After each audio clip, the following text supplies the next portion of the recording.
This presentation is brought to you by Arizona State University's Julianne Wrigley Global Institute of Sustainability and a generous investment by Julianne Wrigley.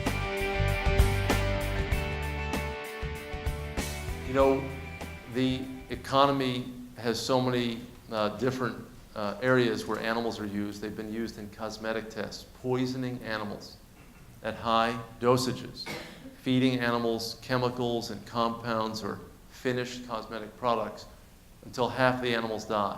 They put the products in the eye at a dosage level that we would never really experience, and the eye is severely injured. These became customary practices in terms of the research and development activities from many companies. And we said, no, this is not acceptable. It doesn't give you reliable results, and now we have better ways. We can use safer ingredients, things that would not poison us or hurt our eyes. And we can test some of these new compounds and chemicals with 21st century technologies, high throughput tests and other methods that can give us a much more sophisticated read on the toxicity or lack of toxicity on these products. And we're now seeing an incredible global movement to end cosmetic testing and chemical testing on animals. India, the second biggest country in the world by population, just a couple of years ago, at our urging, not only banned any cosmetic testing on animals, but said you cannot sell any cosmetics in India, 1.2 billion people, if you tested the cosmetics on animals somewhere else. Closing off the entire market, one of the biggest countries in the world. The European Union did the same thing for the 30 or so countries that are part of the EU, 500 million people in that market. When global companies can now get no access to India and the EU and New Zealand and other countries, the writing is on the wall that change has to come. And we're seeing great change. All of these brands have stopped using animals for their cosmetic tests. An incredible group, and we're going to see that number expand. This, again, is the humane economy in progress. And many of you, I'm sure, heard about the killing of Cecil by a Minnesota dentist this summer.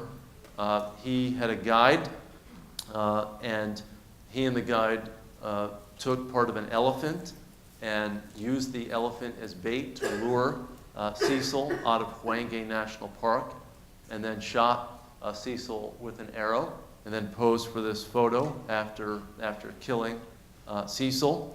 A very brave Zimbabwean activist heard about this, got word out, created an international furor, and the public really began to wake up to the realities of globe-trotting trophy hunting, where wealthy Americans travel all over the world to kill the rarest animals, to accumulate points, if you will, within the trophy hunting community. So the Africa Big Five is an award you get if you shoot a lion, a leopard, a Cape buffalo, a rhino, and an elephant. There are antlered game of the world. There are bears of the world where you shoot 5 of the 8 bears. There are cats of the world where you shoot 6 of the 8 big cats of the world. This is a trophy hunting subculture that exists, and Americans are at the center of it, killing these animals all over the world in this competitive trophy hunting enterprise.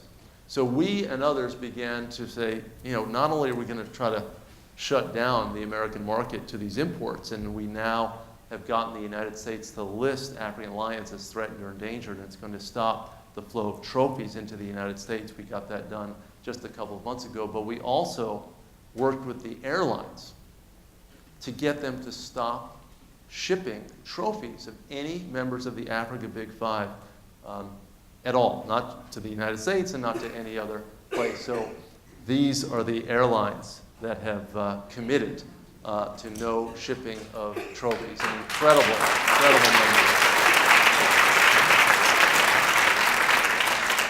So, the airlines didn't have to have their accountants and other people doing a lot of arithmetic on this issue.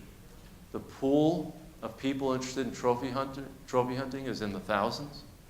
The pool of people interested in seeing lions and elephants and leopards and other creatures is in the tens and hundreds of millions. The economic potential of wildlife watching is so much more vast. Why would these companies want to jeopardize their brand by having a tiny percentage of their passengers involved in this trade and trafficking of animal parts when so many other consumers are going to judge whether this is a good company or a bad company based on what they're carrying in the cargo hold. And we're seeing a broader change. This is an ad that the government of Botswana took in National Geographic magazine. Botswana in 2014 took effect in 2015, banned all trophy hunting of elephants and all other creatures. This is only 2 million people in Botswana. It's the largest elephant population in all of Africa. It's got lions and leopards and all of these incredible creatures. They used to be the biggest trophy hunting country along with South Africa in Africa, and they banned it overnight. And what they're now doing is saying, come to Botswana by the millions, to see and appreciate our wildlife and leave these creatures intact. This, again, is the humane economy in progress. And, there is plenty of economic analysis to support this. It's, of course, common sense. But there was a study done to show that elephants are 76 times more valuable to the economies of Africa alive than dead. You kill the elephant in a trophy hunting escapade, or you kill them for their ivory to provide this product in the international marketplace for trinkets or other sorts of things made from ivory. But when people go and see these animals, that's where the millions of dollars are generated.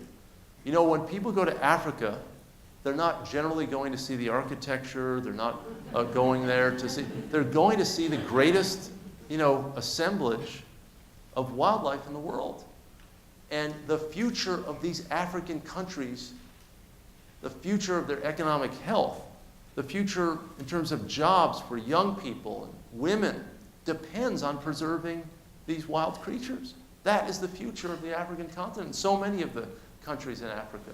And so many leaders in Africa now recognize this, and that's why Botswana, it's why Kenya bans sport hunting, it's why Rwanda, you have these incredible experiences to go see the mountain gorillas in Rwanda. It's the biggest industry in Rwanda. Protecting those gorillas is part of a moral responsibility, but it's also part of economic and national security for these countries. And I mentioned fashion too. Just a few months ago, we announced that Hugo Boss, the luxury fashion retailer, is ending its sale of fur. And just on Tuesday, we announced that Giorgio Armani is also leaving fur aside.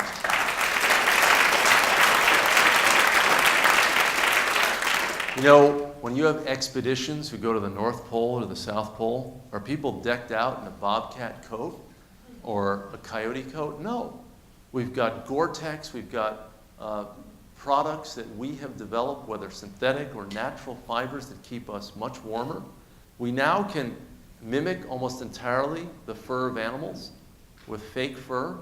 There is no reason to kill 20 or 30 or 40 animals to make a fur coat, whether they're trapped in the wild or raised on a fur factory. This is a relic of an earlier era in our history, and now it's time to move on. We can have successful fashion, we can keep ourselves warm, we can be stylish without leaving a trail of animal victims in the process. It's not about sacrificing. We can have all of the things that we want, but just make an easy choice with a better outcome for the animals. It's that simple in this day and age. We have this incredible human creativity. We can figure out these problems, and that's what's at the core of the humane economy. The idea that we are smart enough to figure out a different way. This presentation is brought to you by Arizona State University's Julianne Wrigley Global Institute of Sustainability for educational and non-commercial use only.